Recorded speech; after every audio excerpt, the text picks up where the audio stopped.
یزید بن معاویہ کا ایک بیٹا تھا جو اسے بہت عزیز تھا، اسی لیے یزید نے اس کا نام اپنے باپ کے نام پر معاویہ رکھا۔ وہ چاہتا تھا کہ اس بچے کی اپنے مزاج کے مطابق تربیت کرے تاکہ وہ اس کا حقیقی جانشین بن سکے۔ جب معاویہ بن یزید اس عمر کو پہنچا کہ اسے لکھنا پڑھنا سکھایا جائے تو اس کے لیے اس وقت کے ایک بہت قابل استاد عمر المقصوص کو منتخب کیا گیا۔ یہ شخص اہل بیت علیہ السلام سے محبت اور یزید سے شدید نفرت کرتا تھا، لیکن چونکہ یزید اس بات کو نہیں جانتا تھا اسی لیے معاویہ بن یزید کو اس کی شاگردی میں دے دیا۔ اس استاد نے معاویہ بن یزید کو قرآن کی حقیقی تعلیمات سے روشناس کرایا اور ساتھ ہی اہل بیت کی عظمت اور منزلت کا بھی بتایا اور ان کی محبت کا دیا معاویہ کے دل میں روشن کر دیا۔ خواتین و حضرات، آج کی ویڈیو میں ہم یزید کے بیٹے معاویہ کے بارے میں ذکر کریں گے کہ کیسے اس نے اپنے باپ دادا کی خلافت اور حکمرانی کو ٹھکرا دیا۔ لیکن اپنی ویڈیو کا باقاعدہ آغاز کرنے سے پہلے نئے آنے والے معزز دوستوں سے گزارش ہے کہ وہ ہمارے چینل وی لاگ کو سبسکرائب کر کے ساتھ دیے گئے بیل کے بٹن کو بھی پریس کر لیں تاکہ ہماری نئی آنے والی ویڈیوز آپ تک بر وقت پہنچ سکیں۔ یزید ملعون کا یہ بیٹا ابھی 20 سال کا ہی تھا کہ اس کا باپ جہنم رسید ہوا اور لوگوں نے معاویہ بن یزید کو مسلمانوں کا خلیفہ تسلیم کر لیا۔ 20 سال کی عمر جوانی کا ایسا دور ہے کہ جب انسانی خواہشات کی منہ زوری عروج پر ہوتی ہے۔ یزید کا جانشین ہونا اور پوری اسلامی مملکت پر حکمرانی کرنا اپنی تمام جائز و ناجائز خواہشات کو پورا کرنے کے لیے بہترین موقع تھا۔ لیکن معاویہ بن یزید 40 دن تک تخت خلافت پر بیٹھا اور ان 40 دنوں میں اس نے اپنے باپ کے شرمناک کارناموں کا بہت باریک بینی سے جائزہ لیا۔ جب اس نے دیکھا کہ میرے باپ نے اسلام اور مسلمانوں کو کس قدر عظیم نقصان پہنچائے ہیں تو اس نے محسوس کیا کہ وہ ایک دوراہے پر کھڑا ہے کہ حکومت کی باغ دوڑ تھامے رہے اور ظلم و ستم اور عیش و عشرت کا بازار گرم رکھے یا تخت و تاج کو چھوڑ دے اور اپنے آپ کو ان ہولناک گناہوں اور ان کے دردناک عذاب سے دور رکھے۔ بالآخر اس نے فیصلہ کر ہی لیا۔ اس کا فیصلہ ان سچی تعلیمات اور اس ایمان کے طفیل ہی ممکن ہوا جو اس کے رگو پے میں شامل ہو چکا تھا۔ اس نے ایک عزم راسخ کے ساتھ حکومت کے عہدیداروں اور عوام کو مسجد میں جمع کیا اور پھر خود منبر پر جا بیٹھا۔ اس نے اپنی تقریر میں سب سے پہلے خدا کی حمد اور اس کے بعد رسول اللہ صلی اللہ علیہ وآلہ وسلم پر درود بھیجا اور پھر وہ یوں کہنے لگا: میرے جد نے اس شخص سے تخت و خلافت کے لیے جنگ کی جو تمام لوگوں میں سب سے زیادہ اس مقام کا حقدار تھا اور اسلام میں اس کا کردار سب سے زیادہ روشن تھا۔ شجاعت اور علم میں وہ سب سے آگے تھا۔ وہ سب سے پہلے ایمان لایا اور رسول خدا صلی اللہ علیہ وآلہ وسلم کے سب سے زیادہ نزدیک تھا۔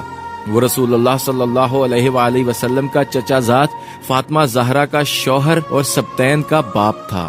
پھر بھی جب میرے جد نے اس سے جنگ کی تو تم سب نے میرے جد کا ہی ساتھ دیا اور میرے جد نے اس خلافت پر قبضہ کر لیا، اور وہ اس وقت تک قابض رہا جب تک اس کی موت نہ پہنچی، اور اس کے بعد خلافت میرے باپ یزید کے حصے میں آئی۔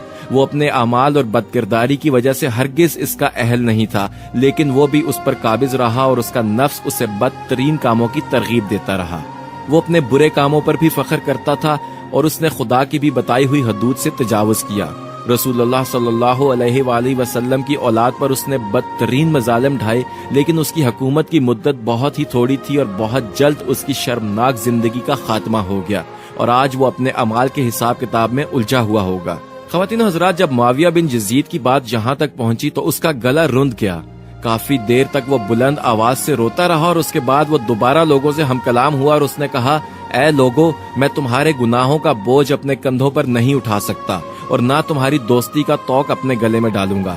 اب تم خود جو بہتر سمجھو وہ کرو، یا وہ حکومت کرے جس کا تم انتخاب کرو۔ میں اپنی بیعت سے تم لوگوں پر سے ہاتھ اٹھاتا ہوں اور اس خلافت کو ٹھکراتا ہوں۔ معاویہ بن یزید کے ان جملوں نے محفل میں ایک طوفان برپا کر دیا۔ سب حیران اور اضطراب سے ایک دوسرے کو تکنے لگے اور پھر زور زور سے شور مچانے لگے۔ ہر شخص اپنی اپنی رائے دے رہا تھا کہ مروان بن حکم جو منبر کے نزدیک ہی بیٹھا تھا، اس نے کھڑے ہو کر معاویہ پر اعتراض کرنا چاہا، جس پر معاویہ نے غصے سے چیخ کر مروان سے کہا: مجھ سے دور ہو جاؤ، کیا تم ہیلے اور بہانے سے میرے ذہن میں داخل ہونا چاہتے ہو؟ میں نے تمہاری خلافت کا مزہ نہیں چکھا کہ تمہاری گناہوں کی ذمہ داری اٹھاؤں۔ اگر یہ خلافت فائدہ مند چیز ہے تو افسوس کہ میرے باپ نے اس کے ذریعے صرف اپنے گناہوں اور بدبختی میں اضافہ کیا ہے، اور اگر یہ نقصان دہ چیز ہے تو جو بدبختی اس سے میرے باپ نے سمیٹی ہے وہی کافی ہے۔ میں اپنے آپ کو اس سے آلودہ نہیں کروں گا۔ یہ کہہ کر وہ زارو قطار رونے لگا اور پھر منبر سے نیچے اتر آیا۔ بنو امیہ، جس کے لیے یہ واقعہ ایک بہت بڑا خطرہ تھا اور اس کے بعد خلافت ان سے چھن سکتی تھی، وہ اس کا انتقام لینے کے لیے سب سے پہلے عمر المقصوص یعنی معاویہ بن یزید کے استاد کے پاس پہنچے اور اس سے کہنے لگے: تم نے اس طرح اس کی تربیت کی کہ آج اس نے خلافت کو ٹھکرا دیا ہے۔ تم نے ہی اس کو بھڑکایا ہے کہ وہ سب کے سامنے بھرے مجمع میں اس طرح تقریر کرے اور بنی امیہ کے ظلم و ستم کو سب کے سامنے بیان کرے۔ اس کے بعد ان ظالموں نے اس عالم کو پکڑ کر ایک گڑھا کھودا اور اسے زندہ دفن کر دیا۔ خواتین و حضرات، یہ تاریخی واقعہ دو اہم پہلوؤں کی طرف اشارہ کرتا ہے۔ پہلا یہ کہ بچے کی تربیت میں استاد کا کردار کتنی اہمیت کا حامل ہے۔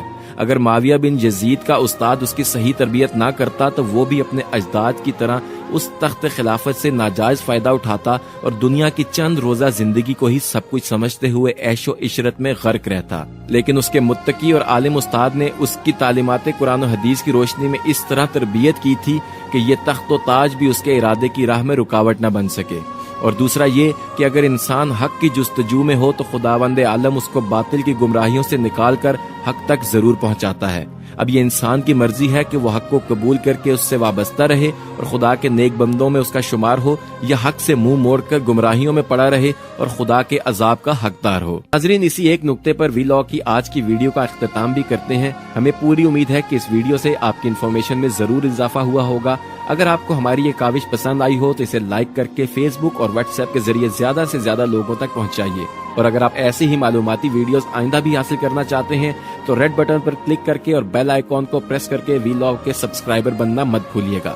بہت جلد کسی اور اسلامی تاریخی اور معلوماتی ویڈیو کو لے کر آپ کی خدمت میں دوبارہ حاضر ہوں گے۔ اپنا اور ارد گرد کے لوگوں کا خیال رکھیے اور وی لاگ کے ساتھ جڑے رہیے۔